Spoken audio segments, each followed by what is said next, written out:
कहेंगे इंडिया इस वक्त हथियार बेच रहा है और टर्की के खिलाफ बेच रहा है, टर्की को बाइकआउट भी कर रहा है। ऑलरेडी टर्की के बिस्किट से लेके एयरप्लेन तक का बाइकआउट कर चुका है। टर्की की टूरिज्म जो है वो फॉल कर चुकी है। टर्की के जो साथ जो एजुकेशनल एमओयू साइन किए थे इंडिया ने उसका भी बाइकआउट कर दिया। अब जो है टर्की के जो अगेंस्ट कंट्रीज है भारत उनको सपोर्ट करेगा। भारत इस मिशन में कितना कामयाब होता है अवाम की तरफ बढ़ते हैं जानते हैं। नमस्ते दोस्तों, स्वागत है आपका अप टू डेट इंडिया में। आज हम लेकर आए हैं पाकिस्तान से एक और ताज़ा रिएक्शन जिसमें आपको मिलेगा असली सोच का दर्पण। तो वीडियो को पूरा देखिए, लाइक और शेयर ज़रूर करें। चलिए शुरू करते हैं। जी मेरा ख्याल है इंडिया जो मर्जी कर ले, अगर तुर्की ने हमारा कमज़ोर हालात में साथ दिया तो हम भी उनका साथ देंगे। तो इंडिया के छोटे हथियार कोई काम नहीं करेंगे इंशाल्लाह। ठीक है, अगर कश्मीर के मामले की बात करें तो जब जब कश्मीर का जिक्र होता है तो टर्की यूनाइटेड नेशन में पाकिस्तान के साथ खड़ा रहता है। इंडिया कह रहा है आप कश्मीर की बात करते हो तो टर्की ने भी तो साइप्रस के ऊपर जो है कब्जा किया हुआ है, ये इंडियन पॉइंट ऑफ व्यू है, तो फिर आप साइप्रस को भी आज़ाद कर दो। तो नहीं, वो कश्मीर एक जो सा वो मकबूजा किया हुआ है, उन्होंने उसको जोर जबरदस्ती से किया हुआ है। साइप्रस को उन्होंने फतेह किया है तुर्की वालों ने। तो इंडिया की जो भी बयान हैं झूठे, इनकी कोई बुनियाद नहीं है। वो खुद एक चैलेंज चल रहा है, बट मेरा नहीं ख्याल तुर्की को टेंशन लेनी चाहिए। पाकिस्तानी और तमाम पाकिस्तानी अवाम उनके साथ है। देखिए जी, मैं ये ज़ाती तौर पे समझता हूँ कि इंडिया एक्सेप्ट करे या ना करे, लेकिन तुर्की जो है वो खुद को इंडिया में मनवा चुका है कि वो कोई ताकत है जो इस दुनिया में मौजूद है। और बाइकाट करे या कुछ भी करे तो ये इससे या किसी दूसरे मुल्क को जो है वो लॉन्ग रेंज मिसाइल्स का तबादला करे या उसको तुर्की को टारगेट करने के लिए जो है वो अपना असला फराम करे, तो ये उसकी जो है ज़ाहिरी तौर पे वो अपनी कमज़ोरी को ऐसे में तो बात यह है कि सबसे पहले तो तुर्की जो है ना वो इस्लामिक कंट्री है, वो हर हाल में पाकिस्तान के साथ खड़े होंगे। ठीक है, दूसरी बात जो है ना वो तुर्की जो है ना ओआईसी का मेंबर है, वो भी पाकिस्तान के साथ देती है। और जब इंडिया ने रात के अंधेरे में पाकिस्तान पर हमला किया, बुज़दिलाना हमला किया, जिसको वो कहते हैं कि ऑपरेशन सिंदूर, एक नाकाम ऑपरेशन था। उसके बाद इंडिया ने इसराइल से ड्रोन मंगवाए डिफरेंट टाइप के, जिसको पाकिस्तान के अगेंस्ट यूज़ किया। उसके बाद तुर्की ने पाकिस्तान को एज अ गिफ्ट अपने वो हथियार दिए जो दुनिया में माने जाते हैं, जिसने इंडिया में वो तबाही मचा दी जो इंडिया सोच भी नहीं सकती थी, जिसकी वजह से इंडिया ने मजबूरन वो हथियार गिरा दिया और उसने सीज़ फायर कर दिया। यही वजह है कि इंडिया तुर्की के अगेंस्ट है। इंडिया जो है ना पहले लास्ट टाइम जो इंडिया थी लास्ट ईयर, मैं इंडिया की जो आइडेंस है मैं इसलिए बताना चाहता हूँ कि मैं एक जनरल बात कर रहा हूँ। जो लास्ट ईयर था इंडिया जो थी वो बहुत सॉफ्ट जो इमेज शो कर रही थी दुनिया को, लेकिन इसके बाद जो ऑपरेशन हुआ उसके बाद सीज़ फायर हुआ, इसके बाद इंडिया का जो वो फेस है काफ़ी चेंज हो गया है। मैं ये समझता हूँ कि तुर्की को इस हवाले से कोई भी परेशानी नहीं है। इंडिया बाइकआउट कर रहा है, तुर्की का बड़े पैमाने पे कर रहा है, उनके बाकायदा मुहिम चल रही है।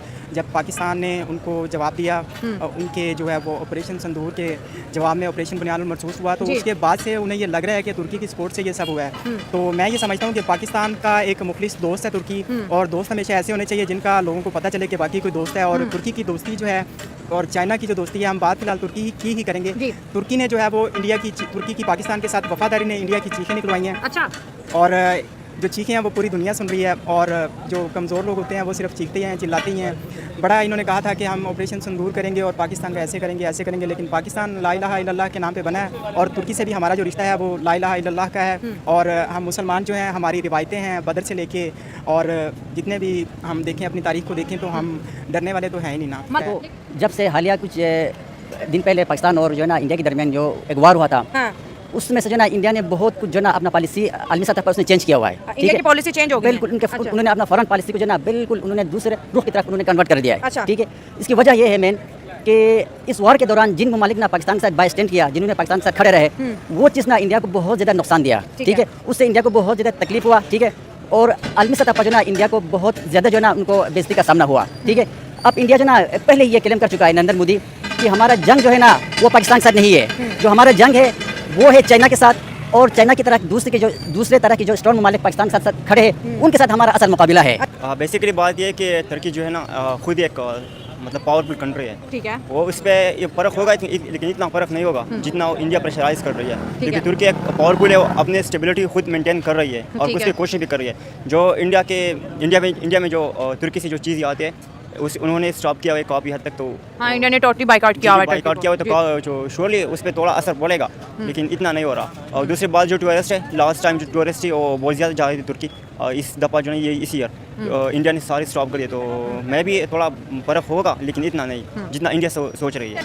इस वार के दौरान जो ना टर्की पाकिस्तान से खड़ा रहा था। ठीक है, पाकिस्तान की उन्होंने बिल्कुल मुकम्मल तौर पर पाकिस्तान की मदद किया। ठीक है, ये चीज़ जो ना अब इंडिया को ये चीज़ बर्दाश्त नहीं हुआ। ठीक है, अब वो कह रहे हैं कि टर्की ने भी हम पे हमला किया पाकिस्तान के साथ। जी, इंडिया ये समझता है कि जिन्होंने भी जो ना इस वार के दौरान पाकिस्तान की मदद किया और पाकिस्तान के साथ खड़े रहे, वो आया कि हमारे ऊपर हमला कर दिया है। ठीक है, उनका जो फॉरेन पॉलिसी वो अब इस तरह के बना हुआ है। अब इंडिया ये चाहता है कि जो है ना ये जो ममालिक पाकिस्तान के साथ स्टैंड है, उनको जहाँ जहाँ दुनिया में उनके लिंक्स है ना, उन लिंक्स को ख़त्म करना है। ठीक है, पाकिस्तान के साथ। देखिए हालिया अभी नरेंद्र मोदी कुछ दिनों के दौरे पर अफ्रीकी ममालिक में मौजूद है, ठीक है।